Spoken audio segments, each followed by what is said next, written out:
Emily Carter's hands trembled as she read the email for the 5th time, her heart sinking further with every word. "We regret to inform you," the sentence stabbed like a blade.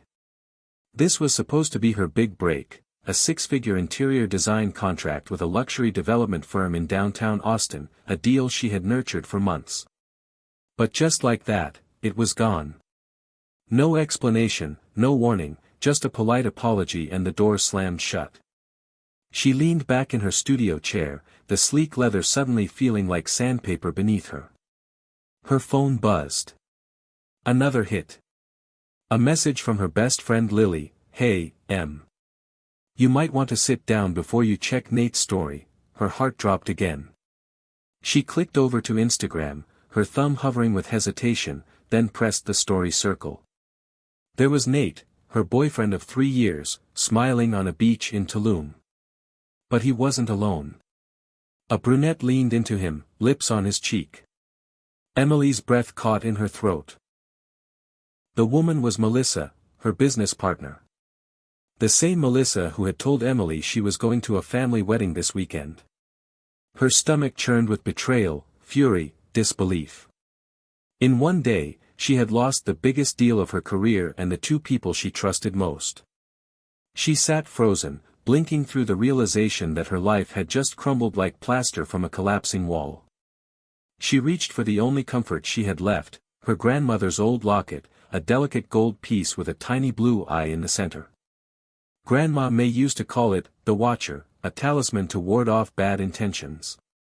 Emily had dismissed all that growing up, evil eye, curses, protective charms, it was all folklore, she'd thought. But today, everything felt cursed. The mirror in the studio suddenly cracked from the corner, a clean diagonal line. No impact, no explanation. Emily stared, breath held, and for a brief second, she swore she saw her own reflection blink out of sync. She shook her head. She was tired. Stressed. Maybe even going crazy. She tried to gather herself, walking toward the door for some air. As she opened it, a crow perched on the fence looked straight at her and cawed. Loud. Once. Then it flew off. She had the strangest urge to cry. What was happening? Her chest tightened as she stepped outside. The Austin air was thick with summer heat, the kind that clung to your skin like regret. She felt eyes on her. Not from people, but something deeper. She shook it off, blaming the adrenaline and shock. At home, her apartment felt different. Stale. She lit sage, something Lily had suggested after her last breakup, and walked through the rooms. But the smoke curled into strange shapes, the flame from the lighter flickered even when the air was still. She glanced at the photos on the shelf, her and Nate at last year's gala, her with Melissa and the design team, her and her mother on Christmas morning. She picked one up, her and Grandma May in the garden, both smiling in the spring sunlight. Her grandmother's hands held Emily's tightly, the gold locket visible even then. Some people won't clap when you win, May had once told her. Not everyone who smiles at you has good eyes. Emily remembered laughing then, too young to understand. But today those words echoed like a warning from the grave. Her phone buzzed again. A client canceling. Budget issues, they said. Another one. Going in a different direction. By nightfall, Emily had lost over $20,000 in pending work. Her landlord texted, rent was late. Her dog, Archie, vomited twice. The air conditioner died. The light in the kitchen exploded. She stared at the ceiling, chest heaving. What cosmic joke was this? Hit subscribe and leave a comment with where you're watching from. This story might just spark a new beginning. What's one thing that always pushes you forward, even when things get tough? She whispered out loud, mocking the influencer voice she'd used when launching her channel. The joke felt hollow now. She scrolled through her messages, wondering who to call, but her contacts blurred together. Everyone felt distant, or worse, complicit. Finally, She found herself dialing a number she hadn't called in years. Yes. The woman's voice was sharp. It's me. Emily. Silence. Then, well. Look who remembers she has a mother. Emily winced. I need to ask you something, weird. Weird how? Her mom replied. Like ghosts weird or therapy weird? Do you remember what Grandma used to say? About the evil eye? There was a pause. Are you serious? Everything is falling apart. Like, literally, everything. Since I landed that big contract, and then, you think someone cursed you? Her mom cut in. Jesus, Emily. Not this crap again. Just, please, Emily pleaded. What if she was right? Her mother sighed. Your grandmother filled your head with superstitions. The world's tough, that's all. Maybe you just trusted the wrong people. Emily hung up. She didn't have the strength to argue. That night, she lay on the couch, surrounded by flickering candles, the locket clutched in her hand like a lifeline. She whispered a name she hadn't said in years. Grandma, if you're out there, what's happening to me? A breeze drifted through the shut windows. A flicker of light danced across the ceiling.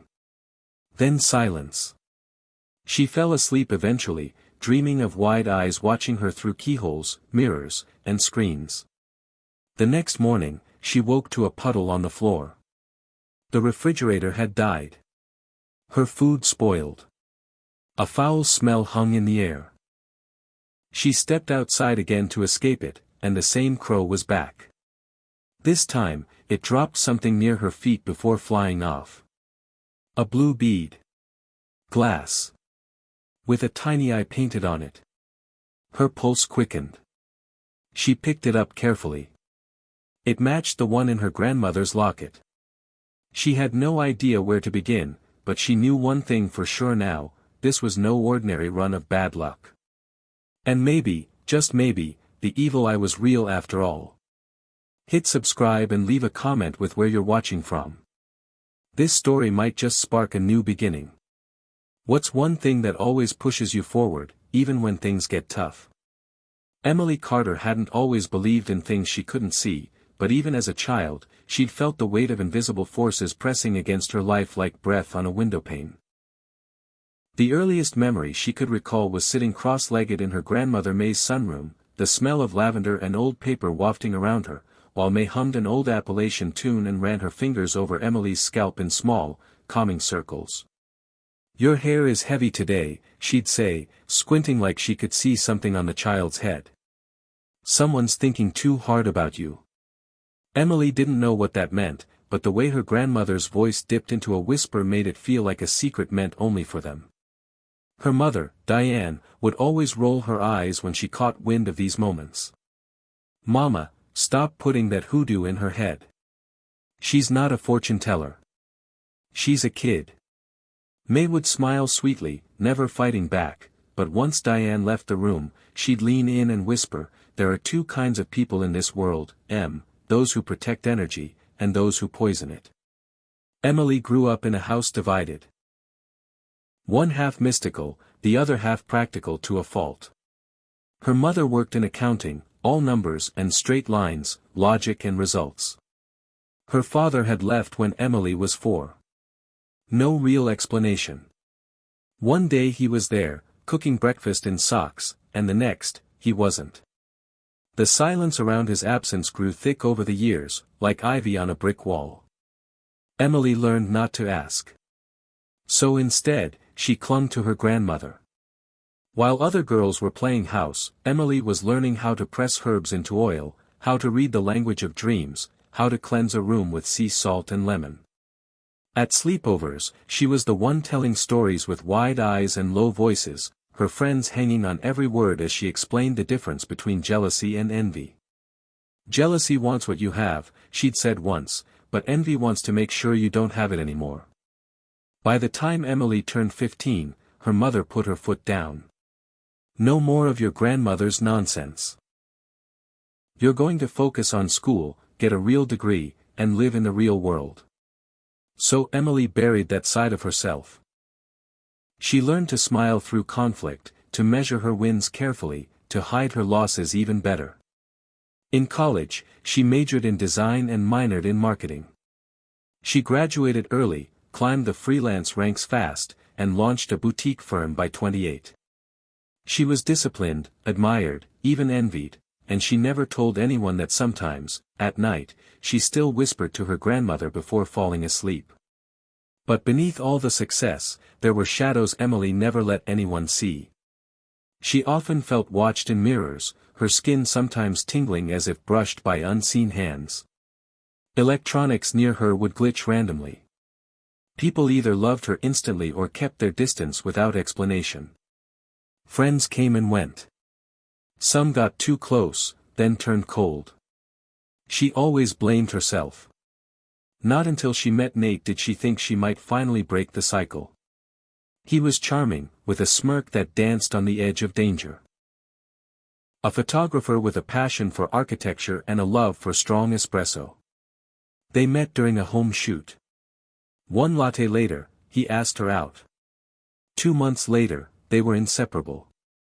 But now, looking back, she remembered the subtle warnings, how he always commented on her wins as if they were luck, not effort. How he once said, "You always get everything, don't you?" during an argument. How he never cheered the loudest when she landed a big client. Melissa had been another strange case. Brilliant, ambitious, but with an edge that felt sharp even when she smiled. Emily had hired her after a desperate plea on LinkedIn. She was grateful, hardworking, or so it seemed. But there were moments, small but noticeable, where Melissa would ask for access to files she didn't need, or make excuses for delays that didn't quite add up. Emily, always giving people the benefit of the doubt, chalked it up to growing pains. But her grandmother's voice haunted her now. "You'll know them by the way they flinch when you shine." Sitting on the floor of her half-empty apartment, Emily held the locket tightly and opened her grandmother's journal again.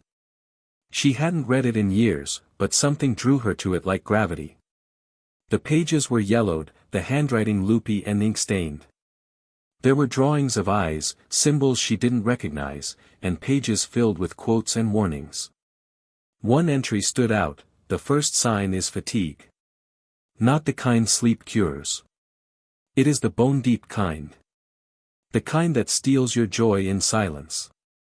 When you wake tired, when rest does not restore you, someone is draining you." Emily blinked. That was her for the past month. She'd blamed it on stress, on running a business, on everything except something invisible. Her energy had been dropping like a leaky faucet. No matter how much she slept, meditated, or ate well, she felt like she was pushing through molasses. Another entry read, "Beware the ones who praise you the loudest in public but avoid you when you're broken. Envy wears a friendly face. But the eyes, oh, the eyes never lie." She thought of Melissa's 1,000-watt smile, Nate's mocking half-laugh when she told him she wanted to expand. She remembered the night they celebrated her first magazine feature. He drank too much, disappeared for an hour, then came back as if nothing happened. She'd pushed the memory aside. Now it screamed for attention. Her phone buzzed again. Lily. Loyal, stubborn Lily, her best friend since college. Emily answered with a sigh. "You okay?" Lily's voice was tentative. "No," Emily replied honestly. "I think I'm cursed." "You're not cursed," Lily said, but there was a pause, like maybe she wasn't so sure. "But if you are, we're going to figure it out. I made an appointment for you." "With who?" "Her name's Belinda. She's in East Austin. Not your usual candle and crystals type. She's the real deal. Old Creole lineage, trained under someone from New Orleans." Emily resisted the urge to groan. "You want me to go to a witch? You've tried logic, Em. It's not working." Emily wanted to argue, but she had no strength left. "Fine. Tomorrow at 4. I'll pick you up." And bring that weird blue bead you found. Emily nodded, even though Lily couldn't see her. That night, she dreamed of a large open field under a twilight sky. Her grandmother stood on the far end, arms open, but Emily couldn't reach her. Something kept pulling her back, a wind, a force, eyes in the shadows. She woke drenched in sweat. The blue bead rolled off the nightstand and landed beside her. The crow cawed outside. The small cottage on the edge of East Austin didn't look like a place where curses were broken or spiritual healers read your aura, but Emily was past judging by appearances. The house was tucked behind a garden overgrown with wild herbs and sunflowers, its paint chipped but the porch neat. Wind chimes clinked in the breeze as Lily parked her car, glanced at Emily, and said, "You sure about this?" Emily wasn't, not even a little, but she nodded. After the last week, she couldn't afford to ignore any possible answer.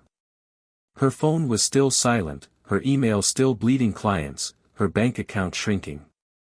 The only thing growing was the list of things going wrong. Inside, the air smelled of rosewater and sandalwood. A woman sat on a low stool surrounded by small bowls of salt, candles, and dried flowers. She was older than Emily expected, with copper-toned skin, silver braids, and eyes that felt like they could see through every secret Emily ever buried. "You're late," the woman said calmly. But not too late. Her name was Belinda, and she didn't waste time. She motioned for Emily to sit on a cushion on the floor while Lily waited outside. The room was dimly lit, filled with symbols and artifacts that Emily vaguely recognized from her grandmother's books: bells, feathers, colored threads, bundles of dried sage. "Let me see your hands," Belinda said, reaching for them without hesitation. Emily held them out. "You've been exposed," she said quietly, running her thumbs across Emily's palms. "Envy. Deep. Not a passing glance. This is rooted, personal. The kind that comes from someone close. You've been riding waves of misfortune, haven't you?" Emily nodded. "Clients dropping. Electronics glitching. Headaches. Exhaustion. Things breaking. Animals avoiding you."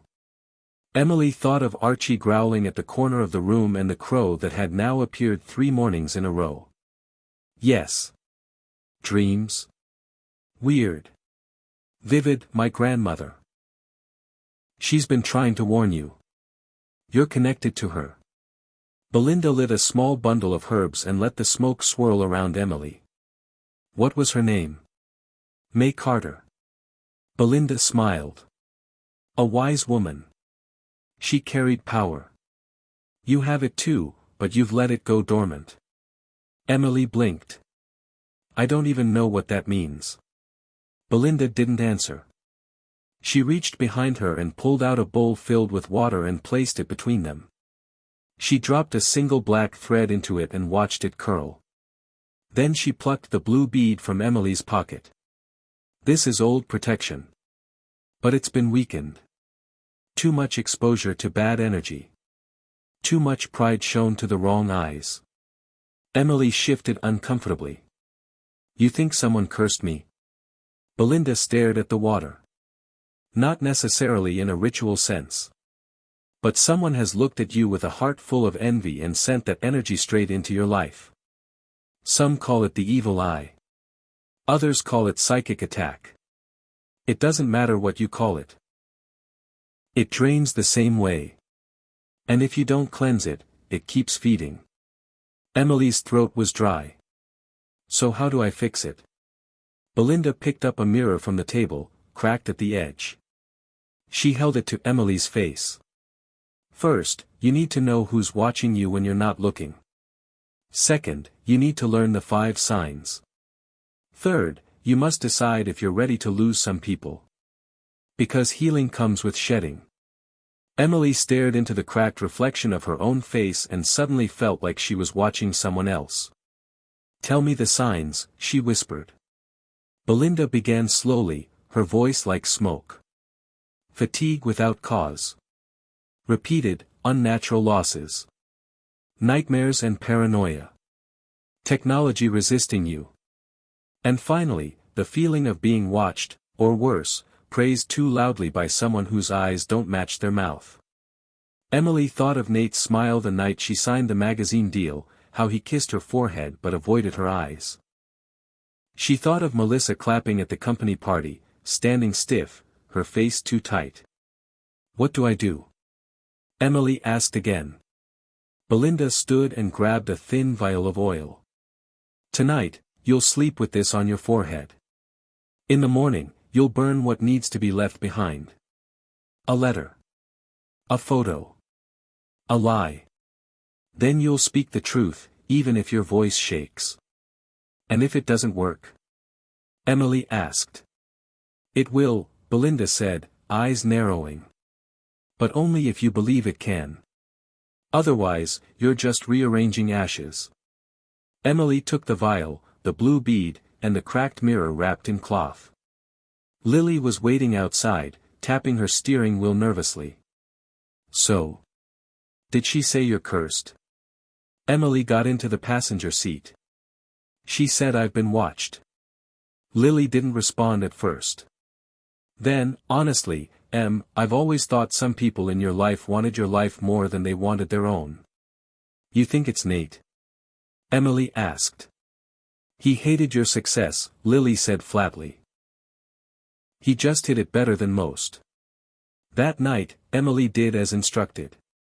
She rubbed the oil on her forehead, smelled of frankincense and mint, then lay in bed holding the wrapped mirror beside her. She dreamed of eyes. Hundreds of them. Blue, green, brown. All wide open. All staring.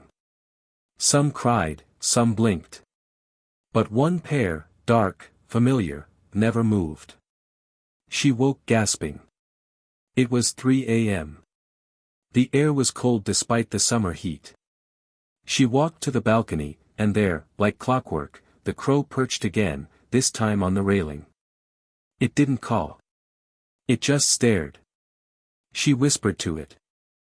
"I see you now." The crow blinked, turned, and flew into the dark.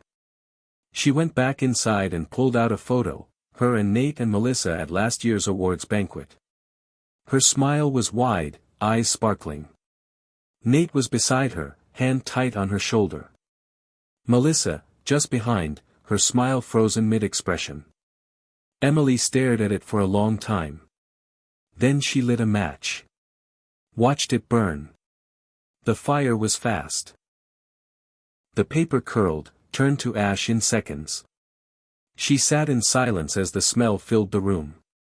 In that quiet space, her grandmother's voice came again, not in a dream this time, but in her memory. "You must guard your light. Not everyone wants to see you shine." The first time Emily confronted betrayal, she was 9 years old and clutching a paper flower she had spent the whole afternoon making in the sunroom while her grandmother sang gospel songs under her breath and stirred a pot of herbs on the stove. She had crafted it from colored construction paper, her tongue sticking out as she folded and pressed the edges into crisp petals, excited to bring it to school for Kindness Day. She had shown it to her best friend at the time, a red-headed girl named Megan, who smiled and nodded, only to turn around and steal credit for it in front of their teacher. That moment stayed with Emily, not because of the paper flower but because of how Megan had looked her right in the eyes and lied. That same look was now burned into her memory as she stood in her office and watched Melissa walk in like nothing had happened. "Emily," Melissa said, feigning surprise, "I thought you weren't coming in today." Her voice was breezy, but her eyes flickered. Emily stared at her, lips dry, the burned remains of the photo still sitting in a small glass jar in her purse. "I know," Emily said simply. Melissa froze for a second, her shoulders tightening. "Know what?" "About you and Nate." "About the Venice proposal I never got because it went to your inbox. About the redesigned draft you said accidentally deleted." Melissa blinked, her mouth working before any sound came out. "Emily, I saw the emails," Emily said. That was a lie. She hadn't seen the emails.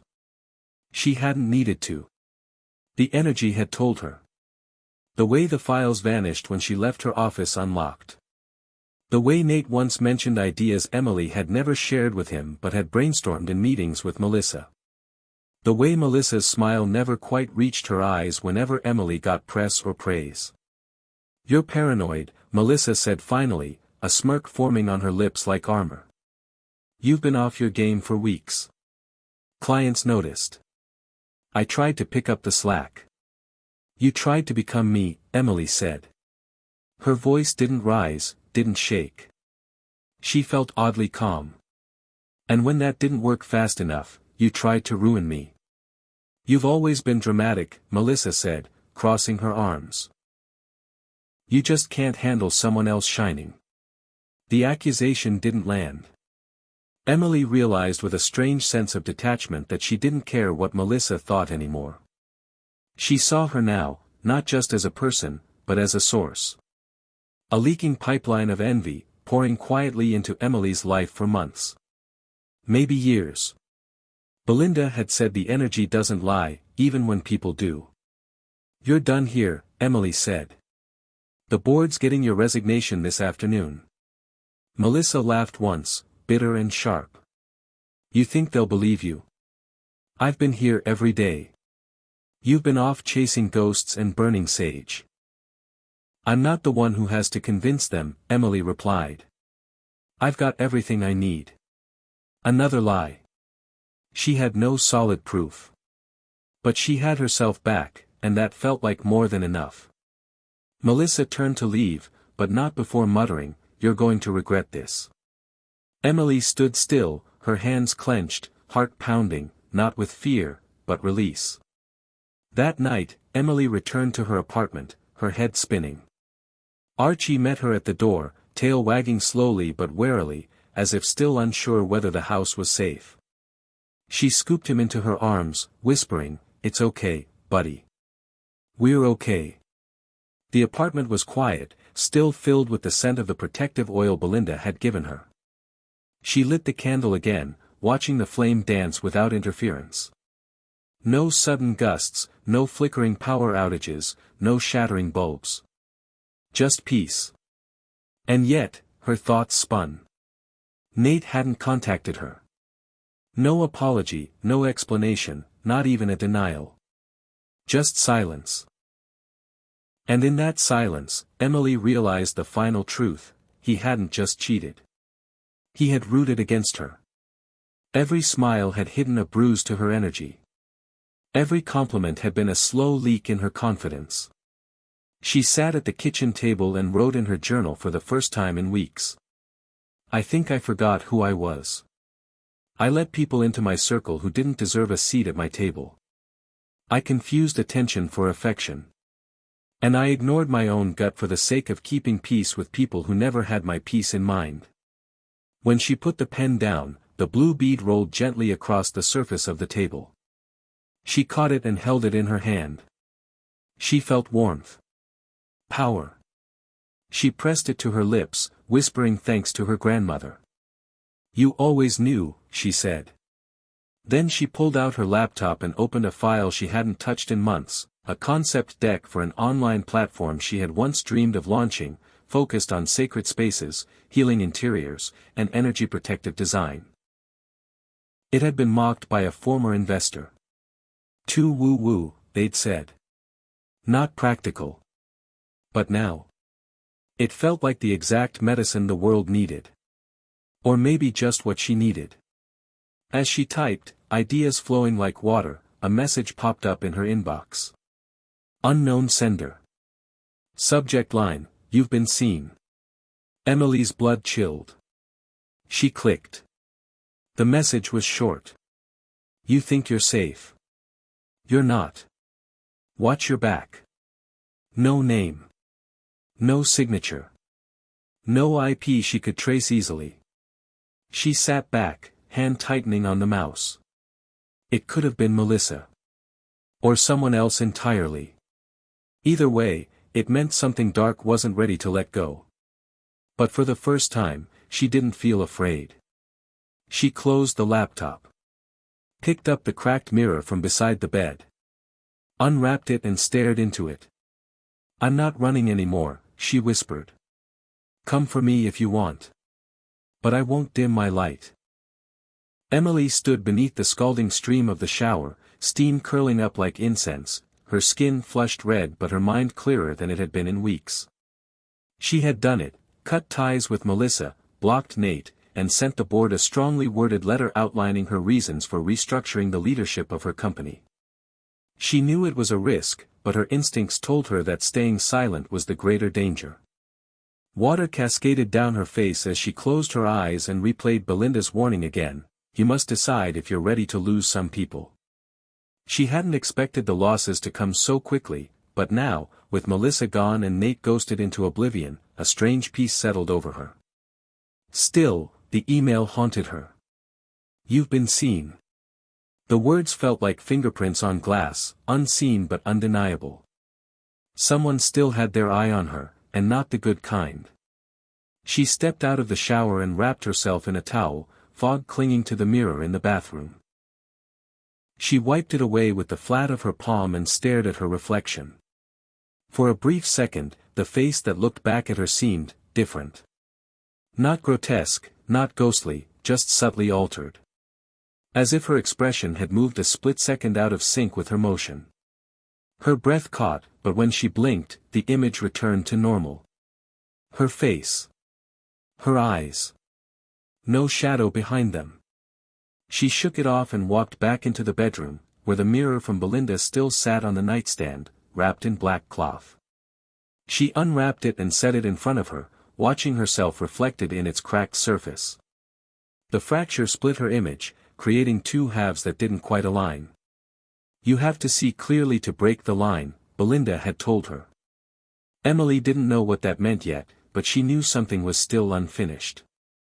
The energy felt calmer but not clean. Not yet. She opened her grandmother's journal again, flipping through the pages until she reached the part labeled, The 5 Signs of the Eye. She ran her finger down the list and paused on the second entry, unnatural losses, sudden, repeated, and inexplicable. What leaves you doesn't always do so on its own. Emily thought back to the Venice contract, to the disappearing documents, to the messages from potential clients who had just stopped replying. It had felt like sabotage at the time, but she had told herself she was imagining things. Now she knew better. She was being siphoned, intentionally. The third sign read, the gaze of the false friend, praise wrapped in poison. You'll feel it like sugar in spoiled tea. She remembered the way Melissa had always said, you're amazing, through clenched teeth, the way Nate kissed her after every win but never posted a word about her work. Energy didn't lie. The fourth sign chilled her, mirrors that fracture, light that flickers, screens that die. Technology does not trust tainted energy. Her studio mirror had cracked without warning. Her power had gone out 3 nights in a row. Her laptop had glitched so badly last week she'd had to do a full reset. These were not coincidences. And now, as she studied the fifth and final sign, her stomach turned, the presence you feel when you're alone. A prickling at the base of your neck. A whisper not quite heard. The eye does not blink. She had dismissed the crow. Dismissed the feeling of being watched. She had told herself she was tired. But now the truth hung over her like a storm cloud. She wasn't alone. Not really. Someone was still trying to watch, still clinging to the threads they'd once woven into her world. That night, she decided to finish what had been started. She texted Lily, I need you tonight. Can you come over? Bring sage and that candle from Belinda. The thick one. Lily replied instantly. On my way. Do we need tequila too? Emily half smiled. Yes. But only after. They met on the balcony just after sunset, the sky painted with deep purples and oranges. Lily wore her usual ripped jeans and sarcasm, but her eyes were serious. You look better, she said, hugging Emily. Lighter. Not done, though, Emily said. Something still here. Watching. Lily nodded and handed her a thick black candle. Then let's get rid of it. They moved through the apartment slowly, lighting candles in every room, drawing protective symbols in chalk on the windows and mirrors. They lit the sage and let the smoke curl through the air like fingers reaching into corners. Emily moved carefully, whispering the words Belinda had written down for her. Not spells, intentions. What does not serve me, must leave. What does not love me, must go. I call back my energy. I call back my light. As the words left her lips, the air shifted. The candles flickered, but not from wind. Archie barked once and then went quiet, ears pinned back. In the hallway, one of the picture frames slid off the wall and shattered on the floor. Lily jumped. Okay, that's not normal. Emily didn't flinch. It means it's working. They circled the space again, pouring sea salt at the thresholds, letting the smoke roll over every surface. Finally, they sat in the center of the living room, the candle between them. What now? Lily asked. Emily reached for the mirror. Now we look. She held the cracked glass up and stared into it, breathing slowly. Show me what I need to see, she whispered. The mirror didn't move. But her reflection did. Her eyes in the glass narrowed. Just slightly. Just enough to make her heart stutter. Then, from the corner of the mirror's frame, a shape began to form, not a face, not fully, but something shadowy and long, with fingers like smoke. It hovered near her shoulder, then retreated into the glass. Emily exhaled. It's her, she said. Melissa? Lily asked. Emily nodded. Not just her. But her most of all. The damage started with her. But someone else fed it. Nate? Or someone I haven't even named yet. She set the mirror down. But I'm done letting them look at me. She took a cloth, covered the mirror, and sealed it in a wooden box. Then she stood, picked up the final candle, and carried it to the front door. You're not welcome here, she said into the dark. Whatever you are, whoever you are, this ends now. The wind rose suddenly, loud and violent, slamming against the windows. Archie barked again, retreating to the bedroom. The flame on the candle roared up, blew at the base, then stilled. Just like that, the apartment fell silent. The pressure lifted. The air felt lighter. Lily stood behind her, wide-eyed. I think it worked. Emily nodded. We'll see in the morning. That night, Emily slept without dreams. And for the first time in weeks, the blue bead remained still on her nightstand. No rolling. No heat. Just silence. The morning light poured in through Emily's bedroom window with a softness that felt earned, as if the universe was finally offering her a moment of rest after weeks of chaos. For the first time in what felt like forever, she woke up without a weight on her chest. Her breath came easy. Her thoughts weren't running ahead of her. She sat up slowly, blinking at the calmness that had taken hold of the room. No shattered bulbs, no flickering lights, no strange static in the air. Archie lay curled at the foot of the bed, breathing steadily, and the blue bead on her nightstand sat still, undisturbed. She picked it up, ran her fingers across its smooth, cool surface, and whispered, "Still with me?" It didn't glow or twitch or heat, but she could feel something beneath it, an energy not aggressive or threatening, but alert. Protective. Emily got out of bed, stretched, and padded barefoot into the kitchen. Her phone lay silent on the counter. She hadn't opened social media in over 2 days, hadn't checked email since the night of the burning photo. There was something sacred in the quiet. Something she hadn't felt in a long time. Peace. But peace didn't mean the work was over.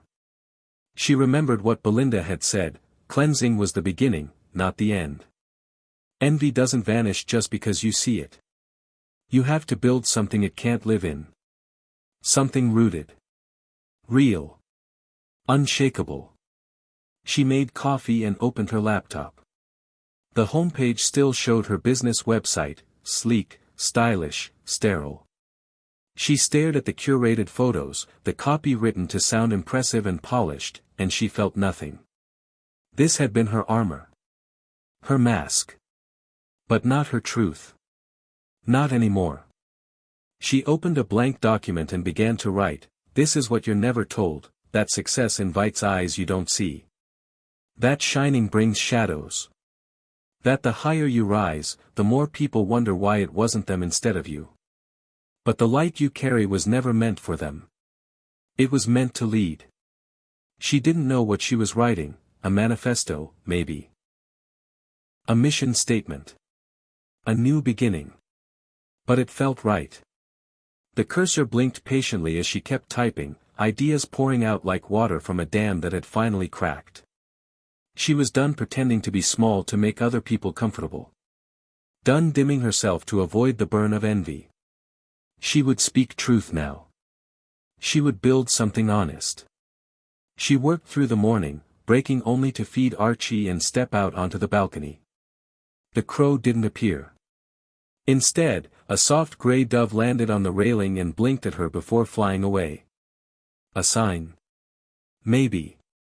She didn't need confirmation anymore. Her energy was her compass now. Around noon, her phone vibrated, a number she didn't recognize. She almost ignored it but then answered. "Hello." A pause. Then a woman's voice. "Emily Carter?" "Yes. My name is Camille. I don't think we've met, but we have someone in common. Melissa." Emily felt her stomach tighten, but her voice stayed level. "What about her?" "She's been reaching out to a few people. Trying to, let's say, shift the narrative. I heard some things and figured you should know." "What kinds of things?" Camille sighed. "That you're unstable. That you're into dark magic. That you manipulated clients with spiritual threats." "I'm a client. Or I was. But I never believed her." Emily gripped the edge of the counter. "Why are you calling me?" "Because I've seen this before. I grew up around energy work. My mother was Yoruba. My aunt taught me how to recognize spiritual interference. You're being targeted, Emily. And not just by Melissa. There's someone else. Someone she's working with. A man." Emily's breath caught. "Nate? Possibly. I don't know him. But I know the patterns. What you're describing, it's a coordinated energy theft. People like Melissa don't just envy. They devour. But they don't work alone. Not when they want to take down someone strong. How do I stop it?" "You're already doing it. But you need to close the loop. The eye doesn't just watch, it waits. For you to let your guard down again. To open your door. So don't." Camille paused. "Also, one more thing. Protect your name. Get your story out there before theirs does. Make your light louder than their darkness." Emily nodded, swallowing hard. "Thank you. We protect our own," Camille said, and hung up. Emily stood still, the phone pressed to her chest, her mind racing. It wasn't over. She had pushed them out of her space, but they were still whispering behind her back, still trying to turn her story into a weapon. Not just petty sabotage. A smear campaign. But this time, she wouldn't hide. She opened her camera, adjusted the lighting in her living room, and hit record. Her voice was soft but sure. "Hi. My name is Emily Carter.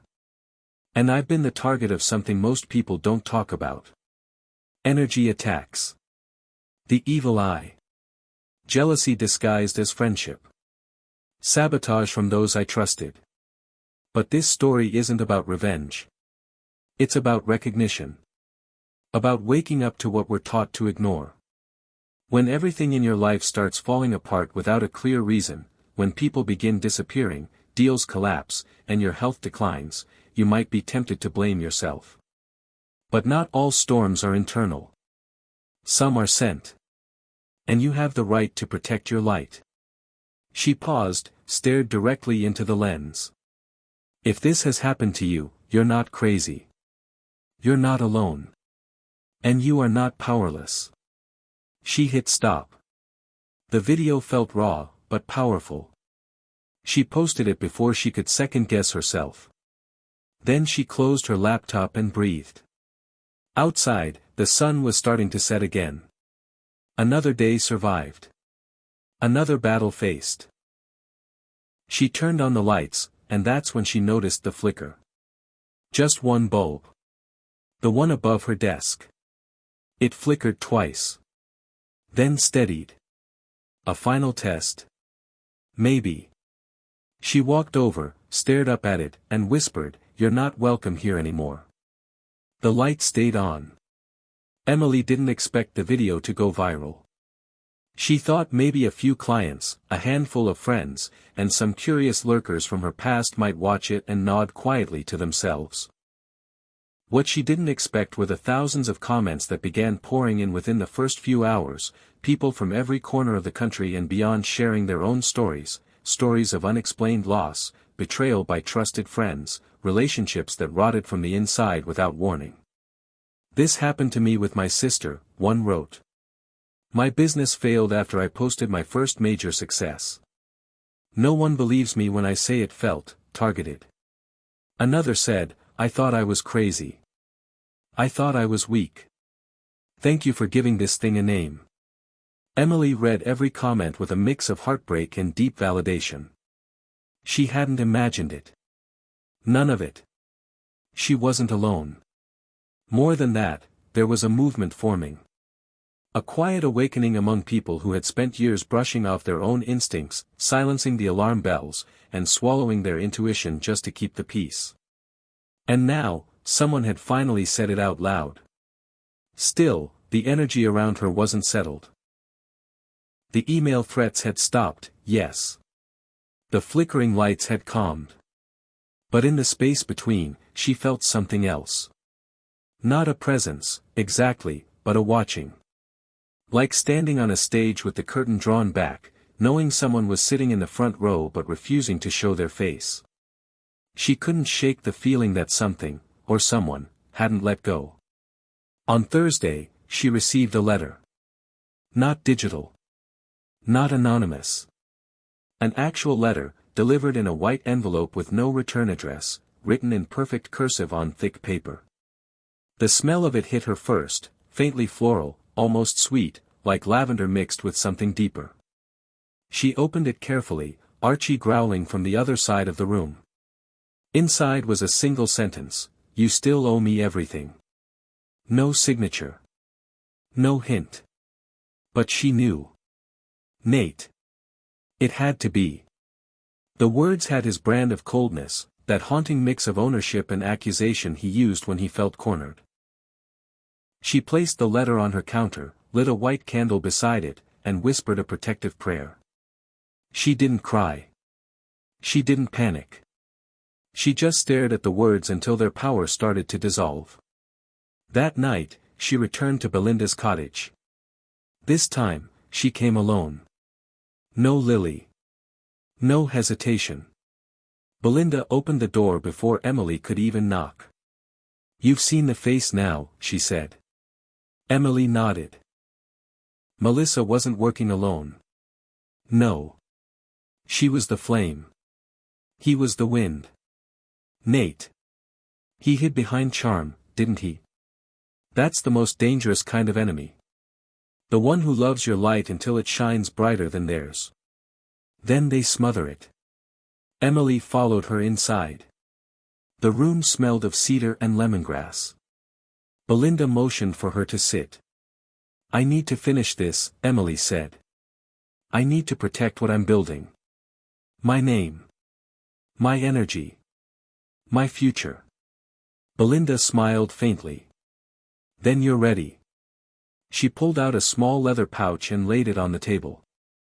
Inside were 5 stones, each carved with a single symbol: protection, truth, reflection, breaking, and return.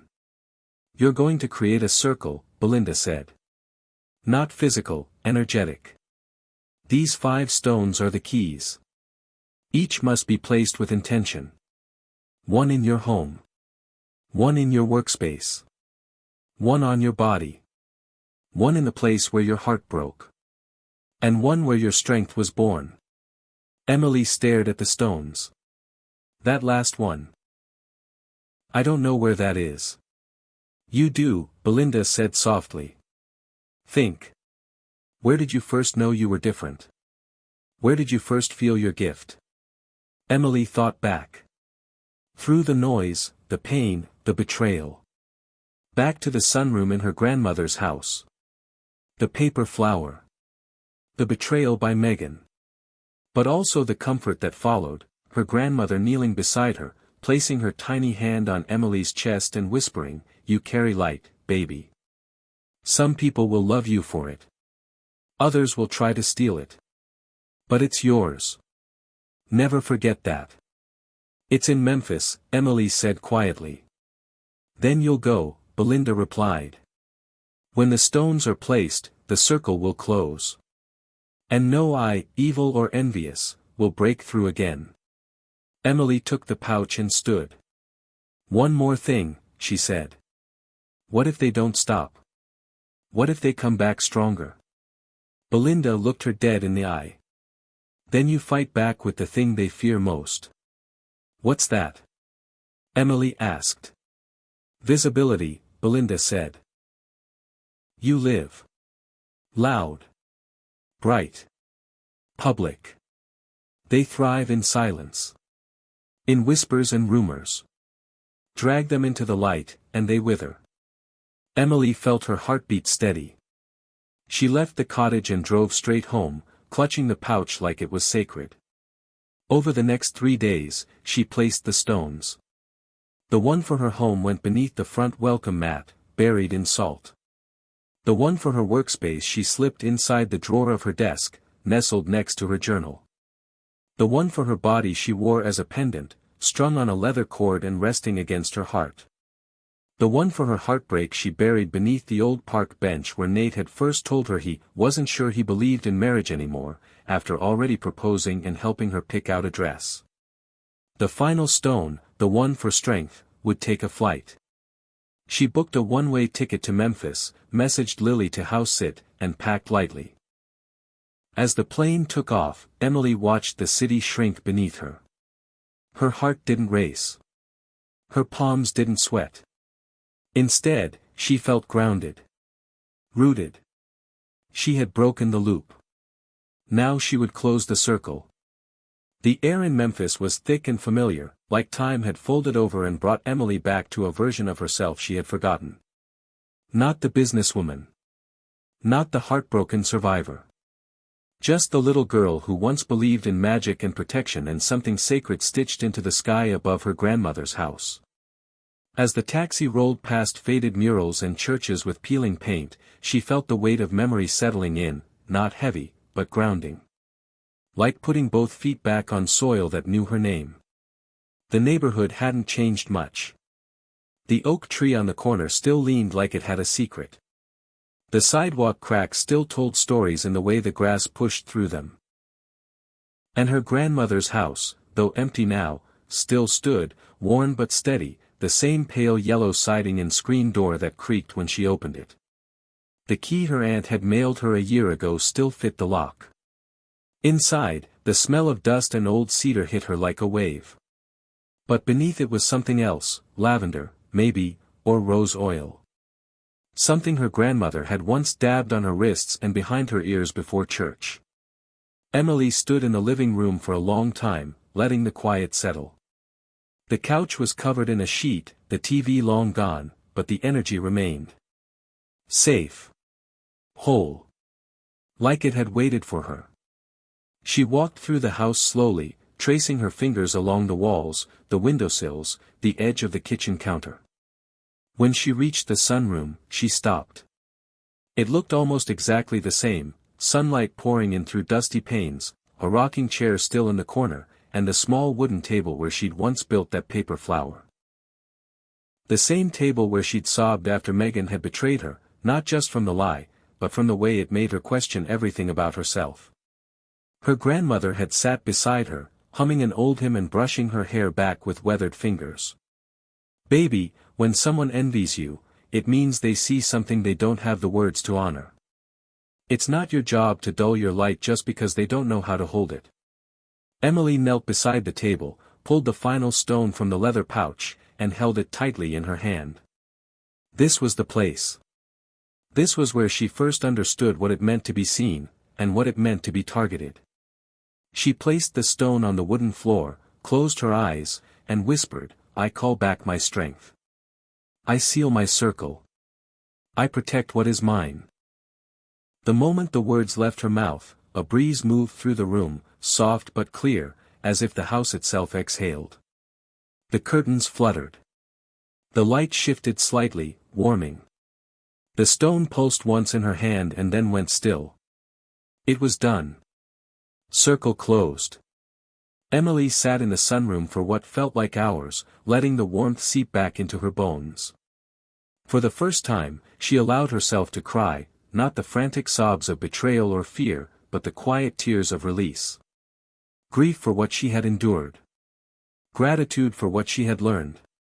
Grace for who she was becoming. That evening, she visited her grandmother's grave. The cemetery was small, tucked behind the church where she'd once sung in the children's choir and learned the difference between performance and prayer. She placed a bundle of white roses on the grave and sat beside it. "You were right," she whispered. "About everything.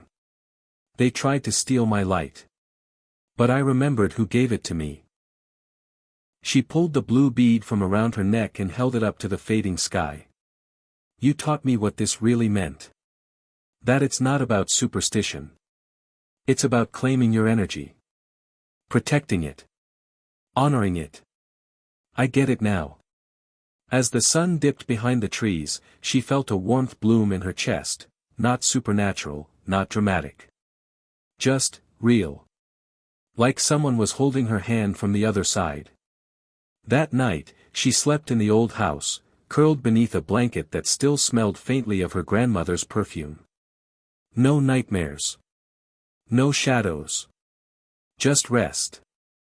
The next morning, she boarded her flight back to Los Angeles with a quiet fire in her chest. She felt untouchable, not in an arrogant way, but in the sense that she now knew exactly what she would no longer allow near her spirit. As the plane descended, her phone buzzed. A message from Lily, "You might want to check your video. It's everywhere." Emily opened her social media and blinked. 2 million views. Dozens of articles quoting her words. An entire hashtag had emerged, #ProtectYourLight. People weren't just sharing her video, they were sharing their own. Stories of toxic friendships, workplace sabotage, spiritual burnout. People of every background, gender, and age finally putting language to what they'd once dismissed as just bad luck. Emily scrolled in awe, her hands trembling slightly. She hadn't meant to start anything this big. But she realized now, it wasn't about her. It was about all of them. All the people who had suffered silently, laughed off the warnings, ignored their intuition because no one took it seriously. Until now. When she got home, Archie greeted her at the door like she'd been gone for years. The apartment felt warm. Solid. No flickering lights. No cracked mirrors. Just the steady hum of safety. She lit a fresh candle, placed the final stone on her mantel beside the others, and stood back. "Let them watch," she whispered. "Let them envy. But they can't enter." Later that night, as she was brushing her teeth, her phone buzzed again. A message from an unknown number. Just a photo. Of her. From the sunroom window. Taken from outside. Her heart stopped. Not because she was afraid, but because she was angry. Someone still wanted to play. Someone still thought they had access. She didn't reply. Didn't call the police. Instead, she opened her front door, stepped onto the balcony, and looked out into the night. "I see you," she said. "But you don't scare me anymore." The wind rustled gently. No shadows moved. No crow cawed. The energy stayed still. Because she knew now, recognition was power. And power, once reclaimed, doesn't get handed back. The photo from the sunroom window haunted her, but not in the way fear usually crawled under your skin and made you question every shadow. This wasn't fear, it was fury. Clean. Controlled. The kind of fury that comes from finally knowing the rules of the game and refusing to play small anymore. Emily saved the photo, enlarged it, scanned every pixel, but there was nothing distinct in the background. Just the faint outline of trees, a porch, and the ghost of a figure behind glass. Whoever sent it had wanted her to feel watched, exposed, vulnerable. But what they didn't understand, what they could never understand, was that she had already faced her deepest fears. The betrayal, the collapse, the erosion of trust from people she had built her world around. The real exposure had already happened. Now, she was beyond it. And she was ready to go public, not just about her own experience, but about the bigger picture. It wasn't just her story anymore. It was a movement. #ProtectYourLight had grown into something alive, a digital bonfire of testimonies and truth-telling. People were emailing her, tagging her, asking for interviews. Podcasts, influencers, even therapists wanted to talk to her about energy protection, spiritual wellness, and, most surprisingly, about boundaries. Real boundaries. The kind you set with charmers who drain you with kindness. The kind you build with colleagues who disguise sabotage as competition. She booked a studio for a video series. Lily helped her design the set, warm tones, floating shelves with crystals and vintage books, plants cascading from corners. She didn't want it to look like another healing guru channel. She wanted it to feel like a living room where secrets were finally allowed to be spoken. The first episode was titled, "The Eye Isn't Always Obvious." She sat in front of the camera, her energy calm but potent. She wore no makeup except a touch of red lipstick. Her voice was steady. "We've been taught to look for enemies in the obvious places, aggression, hate, cruelty. But what if the most dangerous energy is the one that comes with a smile? The one that claps when you succeed, but their eyes never match their mouth. The one who compliments you in public but cuts you down in private. What if the evil eye isn't always malicious? What if it's envious? Silent? Polished? What if it comes from people who love you, but hate how brightly you shine?" She shared pieces of her story, carefully leaving out names but offering real situations. "I had a friend who celebrated every milestone, until I got something she didn't. I had a partner who said he believed in me, until I became harder to control. The eye doesn't always look evil. Sometimes it looks familiar." The episode was raw, and it hit hard. Within hours of posting, it hit 500,000 views. By morning, it was trending. People were sharing it not because it was dramatic, but because it was true. The comments overflowed with relief. "I didn't know this had a name. This is what happened to me with my ex-best friend. I thought I was overreacting. This just made me cry. Thank you for saying it out loud." Emily watched the numbers climb not with ego, but with gratitude. She had found her path. Not the curated brand she'd once built to impress strangers. This was something real. And with real impact came real backlash. Within a week, a smear blog surfaced online. Anonymous. Poorly written. But dangerous in its intent. It accused her of fear-mongering, of promoting pseudo-spiritual paranoia, of destroying people's lives with witchcraft. She laughed at first, until she saw that it was being shared by a few of her old clients. Ones who had sided with Melissa. One even commented, "I always knew she was manipulative." She makes you feel seen just to use your story. Emily didn't cry. She didn't panic. She called Camille. I need to know how to handle this, she said. Camille, calm as always, answered without hesitation. Visibility always comes with resistance. Darkness doesn't just disappear. It pushes back. That means you're close to the core. But they're twisting it, Emily said. Saying I'm hurting people. That I'm some manipulative spiritual fraud. So tell your truth louder, Camille said. You don't fight smears in the dark. You burn them with light. Go live. Tell them what's real. That night, Emily went live. No script. No outline. Just heart. I knew this would happen, she said into the camera. Because I've seen it before.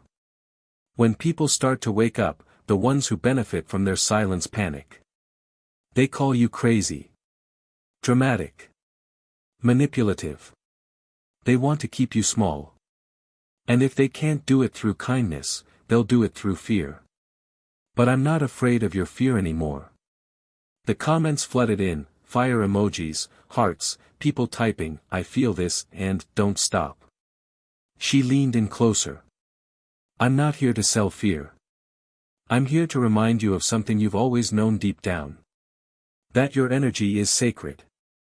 That not everyone who smiles at you deserves access to your spirit. That love without respect is control. That success without protection is exposure. And that the jealousy, envy, silent sabotage, is real. But so is your power. She ended the video with a pause. They can talk. They can lie. But they can't dim what's been reclaimed. After that, things shifted. The smear blog lost traction. Someone posted receipts that the IP address was tied to a PR firm used by Melissa years ago. The public started connecting the dots. And for the first time, people began asking Emily how they could protect themselves, not just with stones or candles, but with real-world tools. Contracts. Boundaries. Energy management. She created a digital course, Light Armor, Spiritual Protection for Real Life. It filled up in a week. Her inbox exploded. Her Instagram doubled. She got a message from a woman named Dr. Valencia Reese, a trauma-informed psychologist who'd been researching the psychological parallels to energy attacks. You're onto something, the doctor wrote. We call it spiritual betrayal trauma in clinical language. But I've never seen it explained the way you do.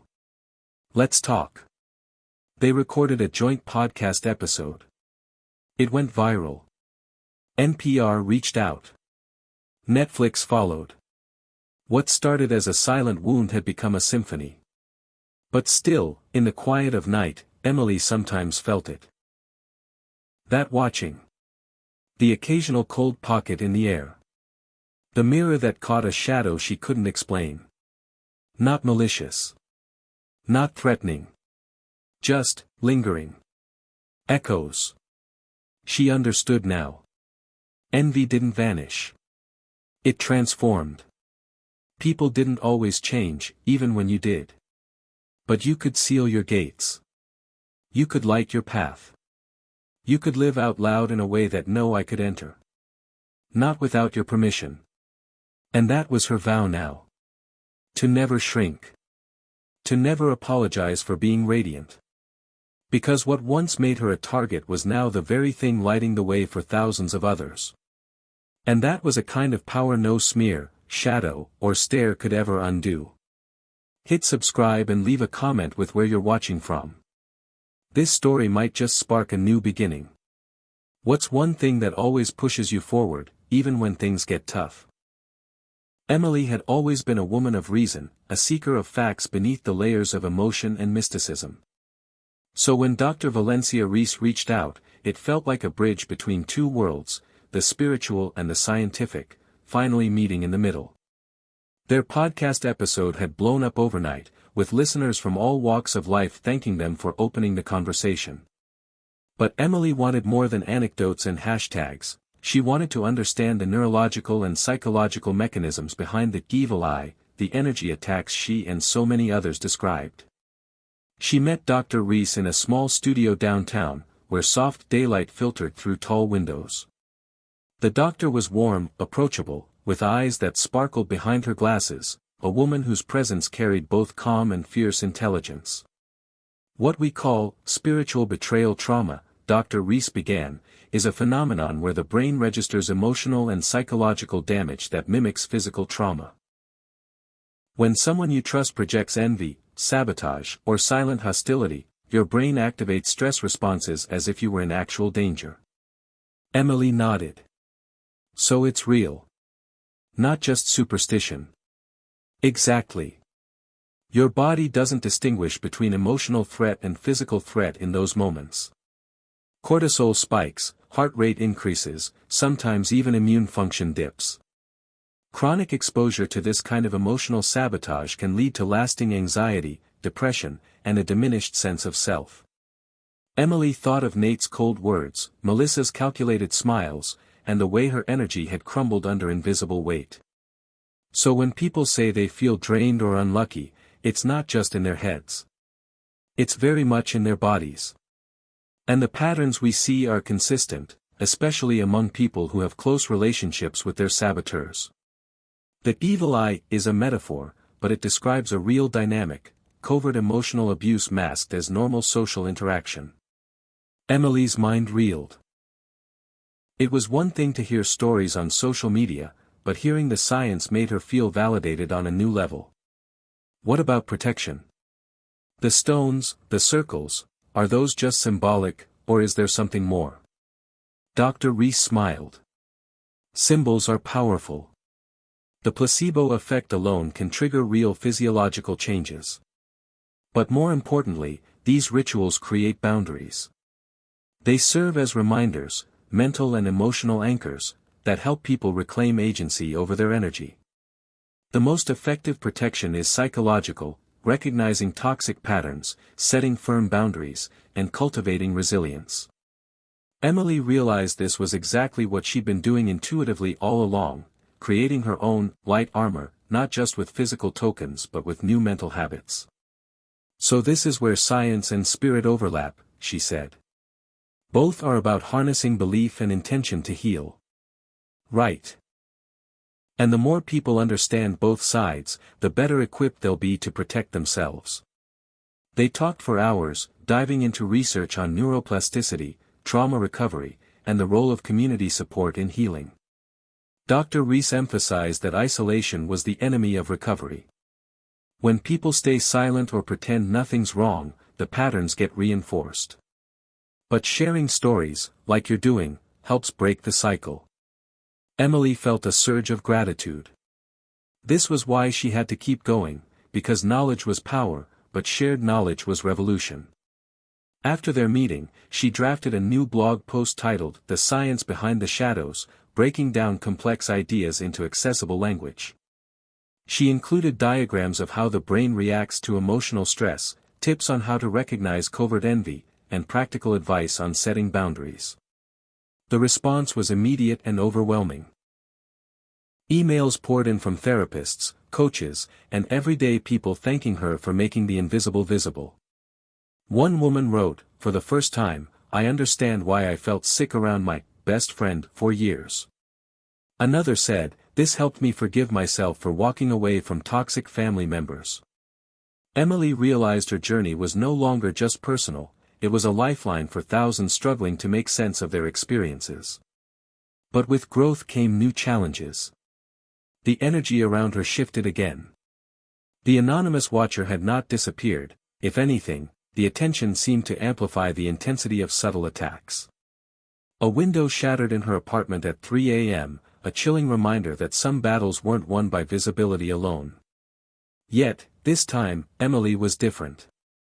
She called Camille, who arrived with sage, a calm presence in the chaos. They performed a clearing ritual together, burning herbs, chanting protective prayers passed down through generations. Emily felt the oppressive weight lift, replaced by a steady warmth. "You're stronger now," Camille said. "Stronger than before." "But I'm not invincible," Emily admitted. "No one is," Camille said. "That's why the work never ends. But the difference is, you don't face it alone anymore."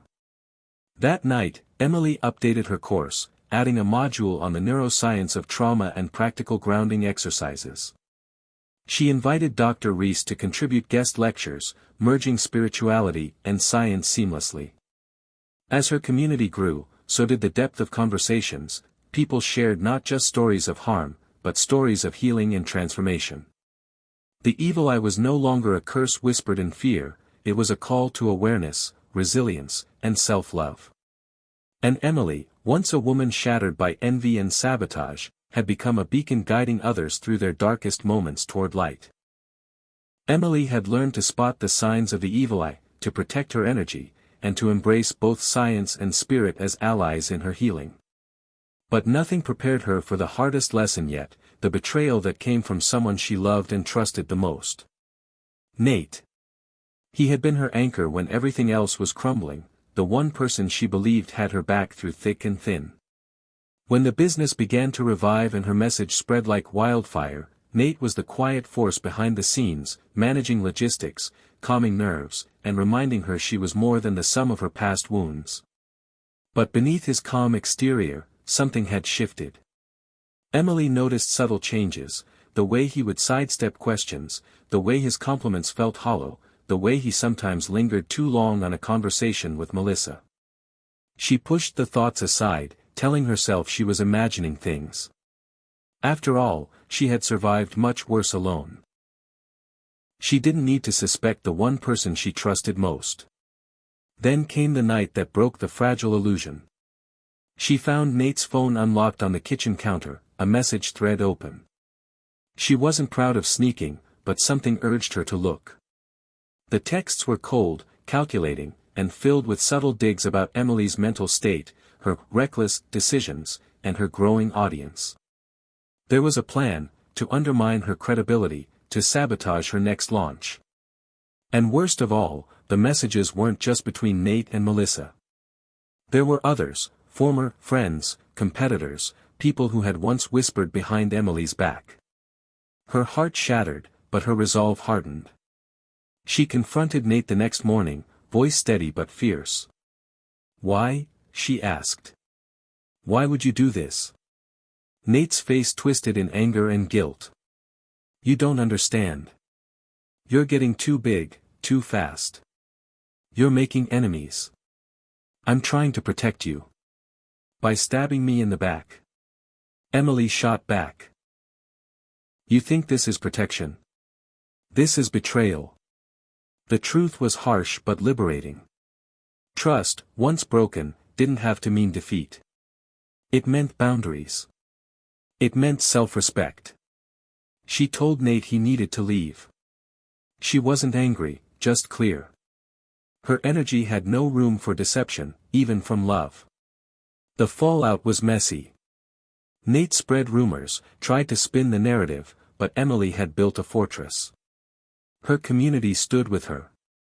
They shared their own stories of toxic relationships masquerading as love. They understood the pain of betrayal. Over the weeks that followed, Emily focused on rebuilding, not just her business, but her spirit. She dove deeper into her work, her course, and her advocacy. She invited experts to discuss the psychology of toxic relationships and how to heal from emotional abuse. Her own experience became a powerful lesson for others. She wrote a blog post titled, "When Trust Turns Toxic," detailing the signs of covert betrayal in relationships, how envy and control could wear the mask of love. She urged her readers to listen to their intuition, to honor red flags, and to prioritize their own well-being. The post went viral. Messages poured in from people who had left marriages, friendships, and family ties that suffocated them. They thanked Emily for giving them permission to walk away. Through it all, Emily learned that healing wasn't linear. Some days, the pain would resurface like a tide, unexpected and fierce. But each time, she met it with compassion, for herself and for those who had hurt her. She understood that jealousy, envy, and the evil eye often stemmed from fear and insecurity. That didn't excuse the harm, but it gave her space to heal without bitterness. Slowly, the shadows around her began to lift. She found joy in small things. A morning run through Griffith Park, the smell of fresh coffee, a genuine laugh shared with friends. She began to trust again, not blindly, but wisely. The kind of trust that recognized boundaries, that valued respect above all. Emily had emerged from the storm not just stronger, but wiser. She knew now that the greatest protection came from within, from knowing your worth, setting clear limits, and refusing to carry energy that wasn't yours. And that was the message she wanted to share, that even when trust turns toxic, your light can never be dimmed unless you let it. After the storm with Nate, Emily felt something shift deep inside her. She had survived betrayal, exposure, and public scrutiny, but the hardest lesson was yet to come, learning to protect her energy not just from others, but from herself. The truth was, boundaries weren't just about saying no to people, they were about saying yes to your own peace. In the days that followed, Emily immersed herself in books about emotional intelligence, assertiveness, and self-care. She realized that boundaries acted like a firewall between her energy and the outside world, a way to keep the evil eye from creeping in disguised as well-meaning advice, unsolicited opinions, or manipulative kindness. She began journaling her limits, what she would no longer tolerate, what she needed to say yes to, and where she had previously given away her power. At first, setting boundaries felt uncomfortable, almost selfish. Saying no to friends who demanded too much, cutting off contact with toxic family members, refusing to engage in workplace gossip. But with each boundary enforced, a new sense of freedom blossomed. Emily recalled a time when she had tried to please everyone, to keep the peace at any cost, only to feel utterly drained and invisible.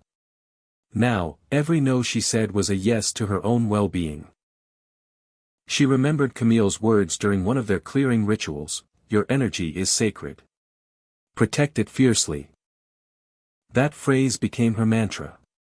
To help others, Emily included a new section in her digital course called Boundary Basics. She taught how to identify emotional vampires, recognize manipulative patterns, and communicate limits clearly and kindly. The lessons resonated widely. People shared stories of newfound strength, how saying no saved their mental health, how refusing to engage with toxic coworkers restored their joy at work, how cutting ties with a jealous friend felt like breathing fresh air for the first time in years. Emily also explored the physical side of boundaries. She created simple exercises, visualizing a protective bubble around oneself, grounding through breath work, and daily affirmations to reinforce self-worth. She found that these practices helped people feel safer, more centered, and less reactive to energy attacks. One evening, she received a message from a man named Josh, a former client struggling to set limits with his overbearing mother. "I didn't think boundaries were for me," he wrote.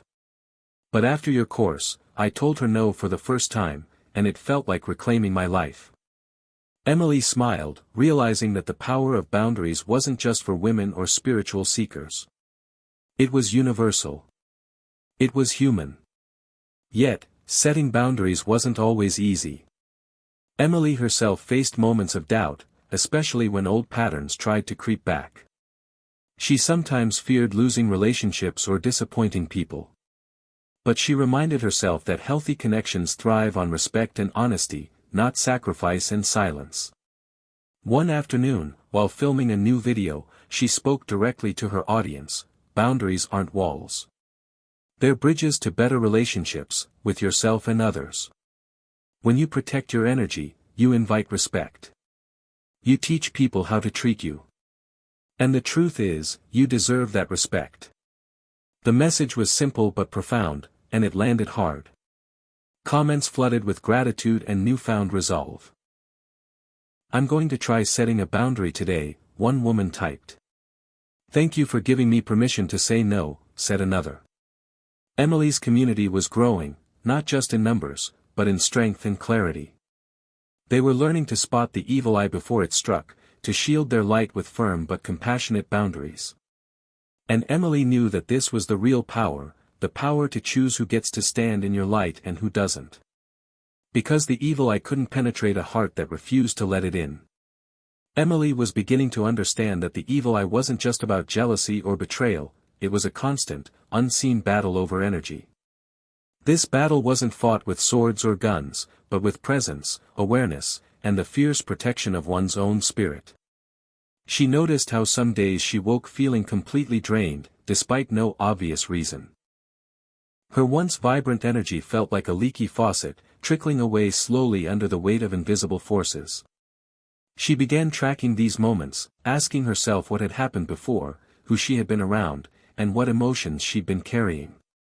Patterns emerged, encounters with certain people left her exhausted, meetings where envy or resentment lingered made her skin crawl, and toxic environments sucked the life from her like a vampire.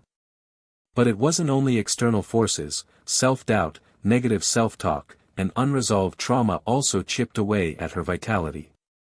Emily realized that fighting the evil eye meant battling on two fronts, guarding against others' toxic energy and healing her own inner wounds. She started studying energy healing practices, from Reiki and chakra balancing to grounding exercises and breathwork. Each offered tools to restore her vitality and repair her energetic field. She found particular solace in daily grounding rituals. Walking barefoot on grass, meditating with deep breaths, and visualizing roots extending from her feet deep into the earth, anchoring her in strength and calm. She shared these practices in her community, encouraging others to build their own energy shields and recharge their spirits. One popular video she made demonstrated a simple energy cleanse anyone could do at home. Emily explained how to use salt baths, smudging with sage or Palo Santo, and protective visualization techniques. She emphasized that these rituals weren't magic spells, but intentional acts of self-care that helped reset the nervous system and clear negative energy. The response was overwhelming. People sent photos of their ritual spaces, stories of how they felt lighter after just a few minutes of practice, and heartfelt thanks for making energy healing accessible and practical. Emily also explored the science behind energy drain. She spoke with neuroscientists and psychologists who explained how emotional exhaustion impacts the brain and body, how chronic stress from toxic relationships or environments can lead to burnout, immune suppression, and cognitive fog.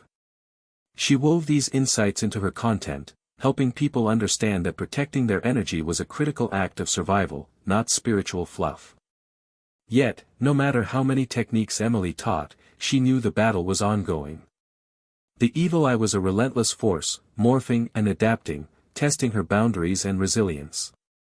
She learned to listen to her body's signals, fatigue, irritability, restlessness, and treat them as early warnings rather than signs of failure. Emily encouraged her followers to cultivate self-compassion, to honor their limits, and to seek help when needed. "This isn't weakness," she said in one live session. "It's strength to recognize when you need to recharge." The chapter of her life was opening to new horizons, where energy was currency, and self-care was the fiercest form of defense. Emily knew that understanding the battle was half the victory. The other half was choosing to fight with love, clarity, and unbreakable faith in one's own light. Because the evil eye might seek to drain, but it could never extinguish a soul that refused to dim. After months of battling shadows, Emily felt a deep yearning stirring within her, a hunger for joy, for lightness, for the simple pleasures that had once made life sparkle. The evil eye had stolen so much, her trust, her peace, her energy. But it hadn't taken her hope. Now, reclaiming joy became her mission, not as a distant dream, but as a tangible reality she could live each day. She started small, weaving moments of delight into her routine. Morning walks at sunrise, savoring the warmth of coffee on her lips, laughing freely with friends who lifted rather than drained her. She reconnected with her creative side, painting, writing poetry, and playing music, activities she had abandoned in the chaos of survival. Each brushstroke, each word, each note was a reclaiming of herself, a declaration that darkness could not erase her light. Emily shared this process openly with her community, encouraging them to rediscover what brought them joy amid their own struggles. She hosted live workshops called Light Up Your Life, where participants explored what happiness looked like beyond circumstances, beyond the shadows. The responses were profound. People wrote about rediscovering childhood passions, dancing in their kitchens, or simply allowing themselves to rest without guilt. Emily realized that joy wasn't frivolous, it was a radical act of resistance against the evil eye's attempt to drain and diminish. But reclaiming joy wasn't always easy. The shadows lingered, and old fears whispered doubts in quiet moments. She had to remind herself daily that joy was a choice, a practice, and a mindset. When the weight of past betrayals pressed in, she used gratitude journaling, meditation, and affirmations to shift her perspective. She began every morning with the simple affirmation, "I deserve happiness. I invite light." This mantra anchored her on difficult days and fueled her breakthroughs on good ones. Emily also deepened her spiritual practice, blending ancient wisdom with modern psychology. She found strength in rituals that celebrated life, the changing seasons, moon phases, and moments of stillness. These practices connected her to something greater than herself, a vast source of love and renewal that no evil eye could touch. One of her most moving experiences came during a retreat she organized in the California mountains. Surrounded by towering pines and endless sky, Emily and her community shared stories, tears, and laughter around campfires. They danced barefoot in the grass, sang songs of healing, and witnessed each other's transformations. It was a living testament that light could always break through darkness. As her joy blossomed, Emily felt a shift in her energy, lighter, freer, more radiant. She began to attract new relationships built on mutual respect and support. Old wounds still surfaced occasionally, but they no longer controlled her. Instead, they became part of her story, a story of resilience, growth, and the unyielding power of joy. Emily's final message in this chapter was clear: no matter how deep the shadows, the journey back to light was always possible. It required courage, patience, and a willingness to embrace the beauty of the present moment. Joy is not just an emotion, she told her audience. It's a declaration of freedom, a reclaiming of your sacred right to live fully and love deeply. Even when the evil eye tries to steal it, your joy is yours to protect and nurture. In reclaiming her joy, Emily wasn't just healing herself, she was lighting a path for others to follow. And that light, she knew, was the most powerful shield of all. Emily had spent months teaching her community to recognize the evil eye's signs, sharing personal stories, spiritual practices, and practical advice. But many asked, what does science say about this ancient belief? Was there any proof beyond folklore? Determined to bridge the gap between mysticism and modern understanding, Emily dived into research, consulting experts in psychology, neuroscience, and anthropology to uncover why we feel the evil eye's effects so deeply. What she found was both fascinating and affirming. The first sign, the sudden inexplicable fatigue or malaise after being around certain people, aligned closely with what psychologists call emotional contagion. Our brains are wired to pick up and mimic the emotions of those around us. When someone harbors resentment, jealousy, or negative intent, their energy can subtly influence us, triggering stress responses that drain vitality.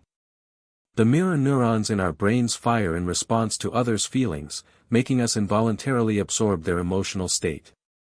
This explained why Emily and others often felt wiped out after interactions with toxic individuals. The second sign, the inexplicable setbacks and sudden bad luck, connected to the concept of self-fulfilling prophecies and cognitive bias. When we believe someone's envy or ill will can cause harm, we become hyper-aware of obstacles, interpreting minor mishaps as proof of a curse or bad energy. This heightened vigilance creates stress, which impairs decision-making and increases the chance of errors or accidents. The brain's negativity bias magnifies these experiences, making them feel overwhelming and unavoidable. Third, the intense feeling of being watched or judged relates to social anxiety and the brain's threat detection system. Humans evolved to be highly sensitive to social evaluation because belonging was crucial for survival.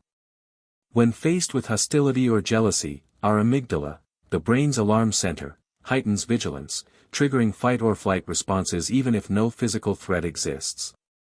This physiological reaction can manifest as paranoia, muscle tension, or insomnia, mirroring many reported symptoms of the evil eye. Fourth, the sudden emotional swings or unexplained irritability are consistent with chronic stress and emotional dysregulation. When exposed to persistent negative energy, the hypothalamic pituitary adrenal (HPA) axis becomes overactive, flooding the body with stress hormones like cortisol. This disrupts mood stability, weakens immune function, and depletes mental resilience. This biological explanation validated the emotional roller coaster Emily and her followers had experienced. Lastly, the physical symptoms, headaches, nausea, and a sense of heaviness, can be linked to psychosomatic responses. The mind and body are deeply connected, and emotional stress often manifests physically. Chronic anxiety and fear can cause muscle tension, digestive issues, and neurological symptoms. This connection between mind and body gave new meaning to the ancient warnings about the evil eye's physical toll. Armed with this knowledge, Emily integrated scientific insights into her teaching, emphasizing that feeling the evil eye's effects was not all in the head but a real physiological experience. She stressed the importance of self-care, stress management, and seeking professional help when needed. She also highlighted that understanding the science behind these signs empowered people to take control rather than feel helpless. Emily's blend of science and spirituality created a powerful framework for healing. She often reminded her community, "Your experience is valid, your body is real, and your healing is possible." She invited experts to webinars where neuroscientists explained emotional contagion, therapists demonstrated coping strategies, and anthropologists shared the cultural history of the evil eye across societies. This interdisciplinary approach demystified fear and replaced it with knowledge and agency. One of her most popular sessions featured Dr. Maya Bennett, a psychologist specializing in trauma and resilience. Dr. Bennett explained how emotional boundaries work like the immune system for the psyche, filtering out toxic influences and protecting mental health. She recommended practices like mindfulness, journaling, and building supportive social networks to strengthen these boundaries. Emily's community embraced these tools enthusiastically. They began to see the evil eye not as an unstoppable curse, but as a challenge to their emotional and physiological resilience. By understanding the signs through both ancient wisdom and modern science, they gained a comprehensive toolkit to recognize, defend against, and heal from negative energy. This fusion of knowledge was exactly what Emily had hoped to achieve, a bridge between worlds, a path toward empowerment, and a reminder that the light within each person was backed by both spirit and science. The chapter closed with Emily's words, "The evil eye may be ancient, but our response to it is evolving. When we combine heart and mind, intuition and evidence, we create a shield no darkness can penetrate." And that, truly, is the future. Emily's journey had taken her through ancient beliefs and modern science, through emotional battles and personal triumphs. But one unexpected frontier was emerging: technology. How could modern tools, gadgets, and apps help people protect themselves from the evil eye's lingering shadows? This question intrigued Emily deeply. In a world increasingly dominated by screens and virtual connections, could the ancient wisdom of energy protection evolve into a tech-savvy practice? She began researching digital solutions designed to promote mental health, emotional resilience, and energetic balance. One discovery was the rise of mindfulness and meditation apps, which millions use daily to reduce stress and increase emotional awareness. Apps like Headspace and Calm offered guided meditations, breathwork exercises, and sleep stories that helped users ground their energy and shield against negativity. Emily incorporated these tools into her teachings, recommending specific sessions to counter feelings of anxiety or emotional drain, common signs of the evil eye's influence. She also explored biofeedback devices, like wearable heart rate monitors and EEG headbands, that allowed users to track their physiological responses to stress in real time. These gadgets provided immediate feedback on how their bodies reacted to negative environments or toxic people, empowering users to practice calming techniques and regain control. Emily found this blend of ancient intuition and modern measurement fascinating. It validated experiences that were often dismissed as just feelings, and gave people concrete data to understand and manage their energy better. Another technological frontier was virtual support communities.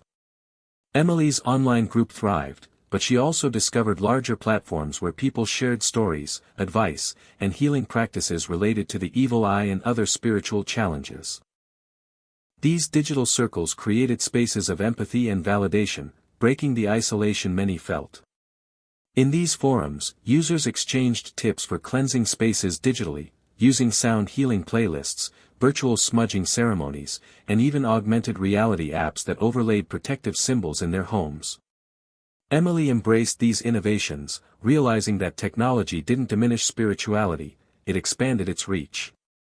She experimented with live streams and interactive webinars, using polls and chat features to engage her audience in real time.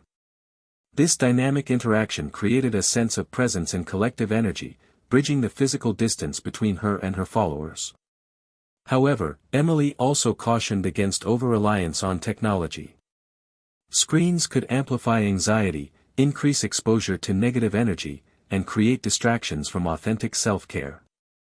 She emphasized balance, using tech as a tool, not a crutch. Offline practices. Like nature walks, physical rituals, and face-to-face connections, remained vital.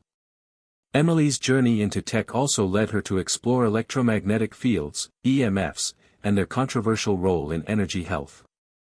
Some experts claimed that high EMF exposure disrupted the body's natural frequencies, making people more vulnerable to energetic attacks.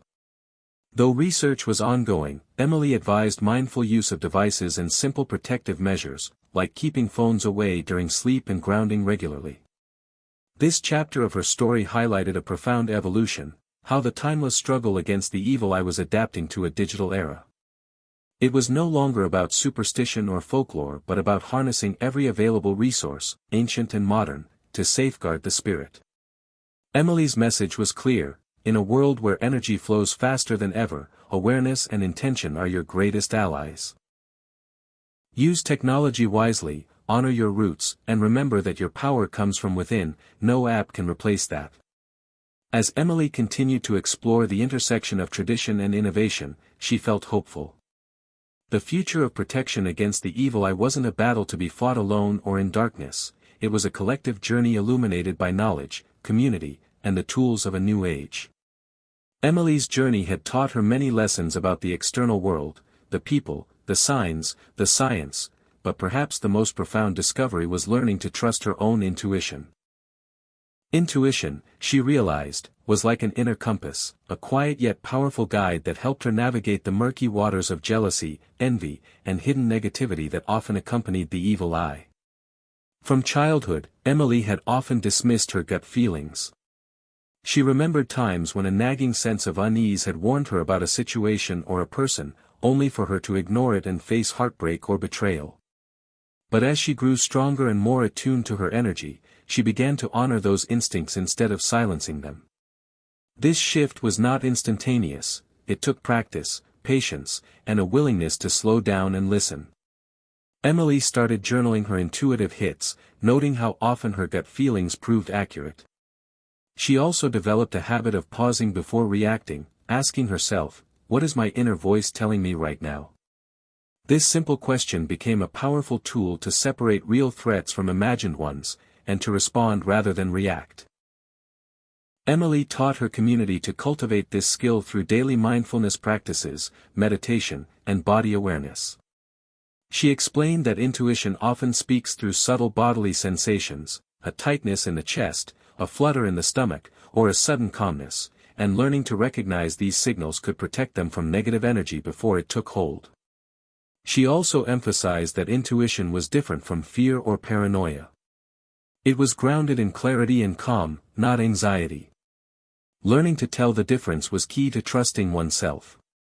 Through live sessions and workshops, Emily guided participants to reconnect with their inner voice, to honor it as a sacred source of wisdom and protection. She shared stories of people who had avoided harmful situations or toxic relationships simply by heeding their intuition. One memorable story was from a follower named Lisa, who sensed something off about a new business partner. Trusting her gut, Lisa delayed signing a contract and later discovered the partner had a history of fraud. That decision saved her company and her peace of mind. Emily also explored the scientific side of intuition, explaining how the brain's limbic system processes information below conscious awareness. Intuition wasn't magic, it was the brain's way of recognizing patterns and drawing conclusions faster than the rational mind. This understanding helped demystify intuition and made it accessible to skeptics. But beyond science and stories, trusting intuition was a deeply personal journey. Emily encouraged everyone to be gentle with themselves, recognizing that learning to listen inwardly was like learning a new language, one that took time and practice to master. She said, "Your intuition is your soul's way of guiding you through the unseen. When you learn to trust it, you build an unbreakable shield against negativity." The chapter also addressed common obstacles, self-doubt, societal conditioning, and fear of being wrong, that often clouded intuitive messages. Emily offered tools to overcome these barriers, such as grounding techniques, affirmations, and seeking solitude for clarity. She emphasized that intuition grows stronger in quiet, undistracted moments. Emily's own story of intuitive awakening became a beacon for her followers. She shared how, at a critical point in her journey, a simple gut feeling led her away from a toxic friendship and toward a new mentor who helped her heal. This turning point reinforced the power of inner knowing and set her on a path of greater self-trust. The chapter closed with a call to action: begin today by listening to that small voice inside. Trust it to guide you through darkness and light alike. In a world full of external noise, your intuition is the clearest signal of all. Emily knew that mastering intuition wasn't just about avoiding the evil eye, it was about reclaiming personal power, reclaiming life, and living authentically. And that, she believed, was the ultimate victory. Emily had come a long way in understanding the evil eye, not just as an external curse but as a reflection of human emotions, jealousy, fear, and pain. One of the most challenging lessons she faced was the power of forgiveness, not only forgiving others but forgiving herself. Forgiveness was not about excusing harmful behavior or pretending the past didn't hurt, it was about freeing her heart and mind from the toxic cycle of resentment that fed the evil eye's power. Emily's journey into forgiveness began unexpectedly after a confrontation with someone she once considered a close friend. The betrayal had cut deep, leaving her feeling vulnerable and angry. At first, she resisted the idea of forgiveness, convinced that holding on to her anger was protecting her. But over time, she realized that her bitterness was like poison, slowly corroding her spirit and keeping her tethered to pain. She sought guidance from spiritual teachers and therapists, learning that forgiveness was a process, not a one-time event. It required courage to face the hurt, compassion to understand the other's perspective, and patience to heal at her own pace. Emily practiced forgiveness rituals, writing letters she never sent, meditating on releasing anger, and affirming her intention to heal. She discovered that forgiveness was deeply liberating, allowing her to reclaim energy previously trapped in bitterness. Importantly, Emily also learned to forgive herself for mistakes and perceived failures. The evil eye often thrived on self-criticism and guilt, amplifying feelings of unworthiness. Self-forgiveness became a critical step in breaking free from these chains. She taught her community that forgiving themselves was not selfish but essential for growth and resilience. Forgiveness also transformed her relationships. Emily found that releasing resentment opened space for empathy and understanding, sometimes even reconciliation. In other cases, forgiveness simply meant letting go and moving forward without bitterness. Both were acts of self-care and protection. Scientifically, Emily discovered that forgiveness had measurable benefits. Studies showed that forgiving others reduced stress, lowered blood pressure, and improved mental health. It activated brain areas linked to emotional regulation and compassion, rewiring the mind for healing. Sharing this research helped her audience see forgiveness as a practical tool against the evil eye's influence. Emily's workshops on forgiveness became some of the most powerful she offered. Participants shared stories of how releasing grudges improved their sleep, energy, and relationships. Many described a profound sense of peace that replaced long-held turmoil. She emphasized that forgiveness was a gift they gave themselves, a way to reclaim joy and light. One moving testimony came from a follower named Marcus, who forgave a family member after decades of conflict. That act of forgiveness lifted a heavy burden, allowing Marcus to rebuild his life with renewed hope. Emily's message was clear: forgiveness doesn't erase the past, but it breaks the cycle of negativity that the evil eye feeds on. It transforms wounds into wisdom and pain into power. As she reflected on her own healing, Emily realized that forgiveness was a cornerstone of protection, a way to shield the heart from ongoing harm and to open it to love and light once more. The chapter closed with her powerful affirmation. Forgiveness is the key that unlocks your prison.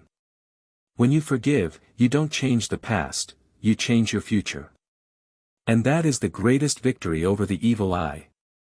With this understanding, Emily felt ready to help others step into their own freedom, breaking chains of pain and stepping into lives filled with light and possibility. Emily had learned that protecting oneself from the evil eye wasn't just about personal resilience or spiritual practices, it was also about shaping the environment around her. The spaces we inhabit influence our energy, mood, and vulnerability to negativity. Creating a protective environment became one of her most powerful tools in defending against the subtle but draining effects of envy and ill will. She began by decluttering her home, recognizing that physical clutter created mental chaos and low vibrations. Every object had a story and an energy imprint, some carried memories of joy and love, while others reminded her of stress or conflict. Removing what no longer served her allowed fresh energy to flow freely, lightening her spirit. Emily also incorporated plants, crystals, and natural elements to cleanse and uplift her space. She learned that plants like sage, rosemary, and lavender have purifying properties that help clear stagnant energy. Crystals such as black tourmaline and amethyst served as energetic shields, absorbing negativity and promoting calm. She placed these intentionally at entryways, windows, and places where she spent the most time. Lighting was another key factor. Emily switched to warm, natural light sources and added candles and salt lamps to create a soothing atmosphere. She found that harsh, fluorescent lighting increased stress and tension, while soft light encouraged relaxation and grounding. Sound also played a vital role in her environment. Emily used wind chimes, singing bowls, and sound healing playlists to break up heavy energy and invite peace. The vibrations of sound moved energy, shifting mood and clearing negativity in ways that felt almost magical. She encouraged her community to develop their own rituals for energetically cleansing spaces, smudging with sage or palo santo, ringing bells, or simply opening windows to invite fresh air and light. These practices became daily or weekly habits, acts of intentional self-care that strengthened their energetic boundaries. Technology again came into play. Emily used air purifiers and Himalayan salt lamps to improve air quality and create calming effects. She also advocated for limiting exposure to negative media and digital clutter, recognizing that emotional pollution online could be as harmful as physical clutter. Boundaries extended beyond the home to social spaces. Emily encouraged people to set limits with toxic individuals, curate their social circles carefully, and create safe zones where positivity and respect were non-negotiable. This extended to workplaces, friendships, and family gatherings. She reminded her followers that creating a protective environment was a form of self-love and empowerment.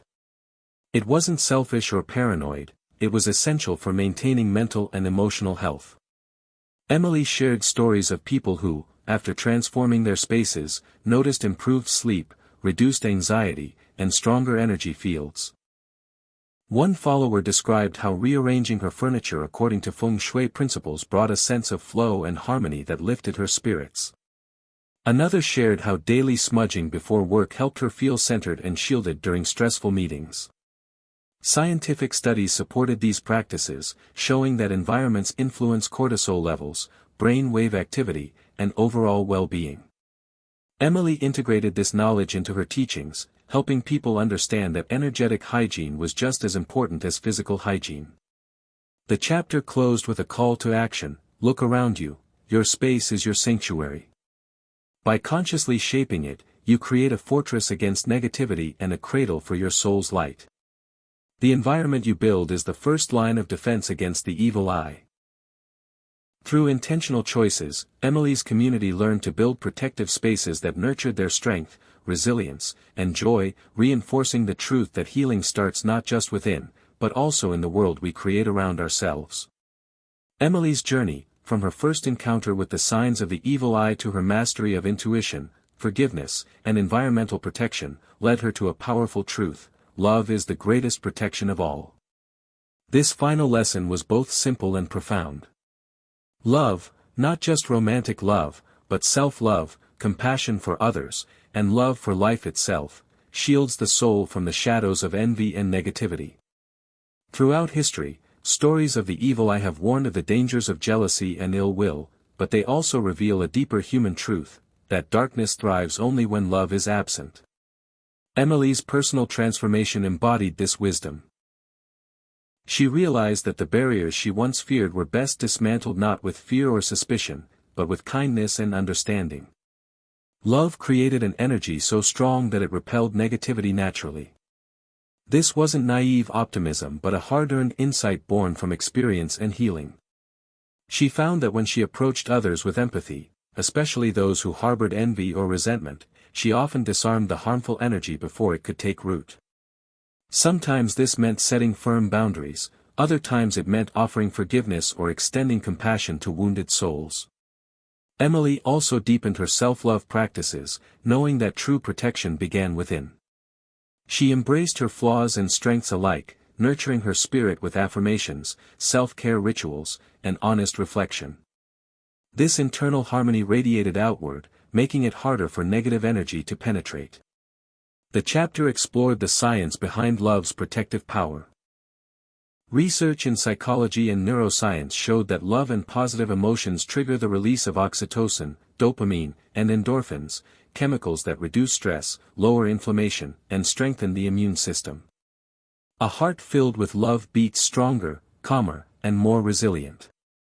Emily shared stories of people whose lives were transformed by embracing love as a shield.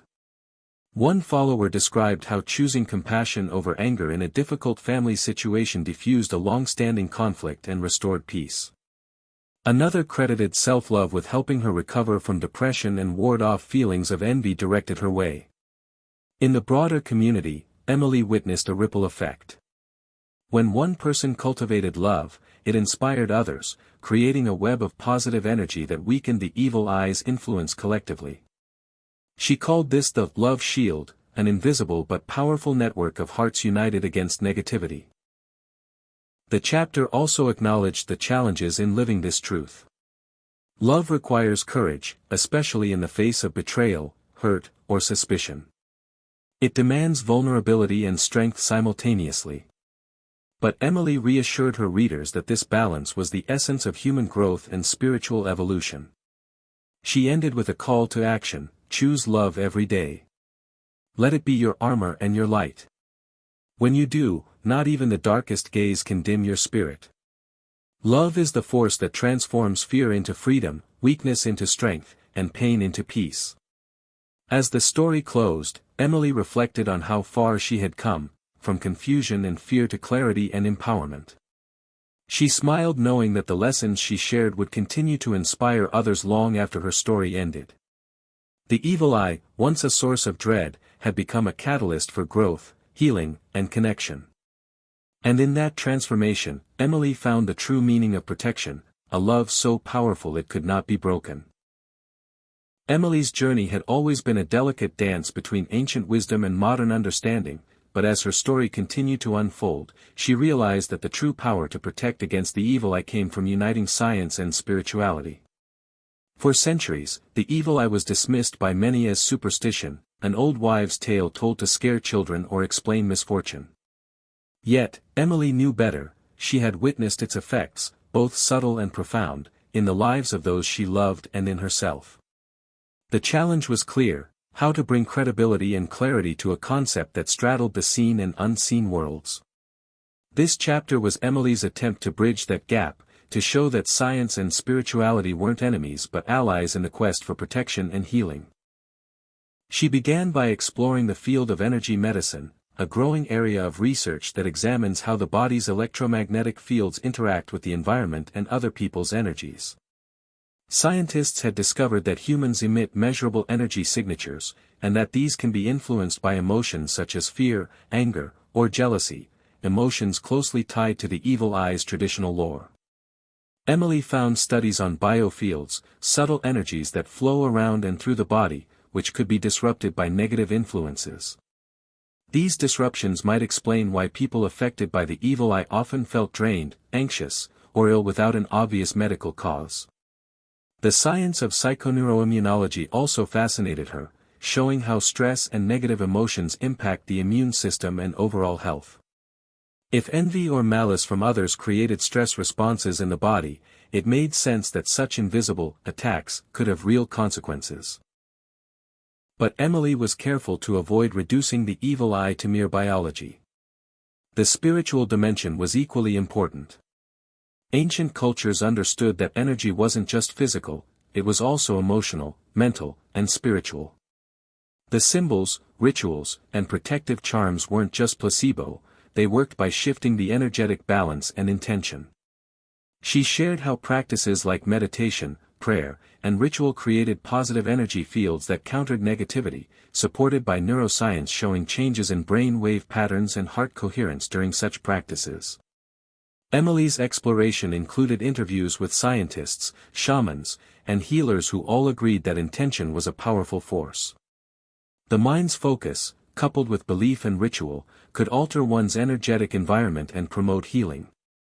This synergy between science and spirituality was groundbreaking. It gave people a roadmap to protect themselves that was both rational and soulful. Emily advocated a holistic approach, using meditation and mindfulness to strengthen the mind, crystals and herbs to balance energy, scientific tools like biofeedback to monitor stress, and community support to nurture emotional well-being. She also addressed skepticism openly, encouraging curiosity rather than blind faith or dismissal.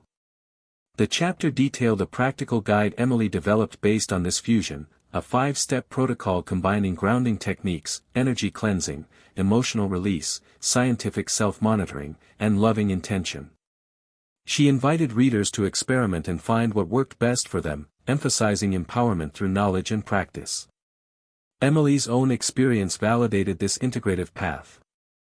She felt stronger and more resilient knowing she was using every tool available, from technology to tradition, to guard against the evil eye's influence. The chapter closed with a powerful reminder: science can explain the how, spirituality reveals the why, and together they show us the path to true protection. When we honor both, we become the masters of our energy and the authors of our destiny. Emily's message echoed beyond superstition, inviting a new generation to see the evil eye not as a curse, but as a challenge to awaken deeper awareness, healing, and unity. This was the future, where belief met evidence, and where every person could walk confidently in light, shielded by knowledge and love. Hit subscribe and leave a comment with where you're watching from. This story might just spark a new beginning. What's one thing that always pushes you forward, even when things get tough?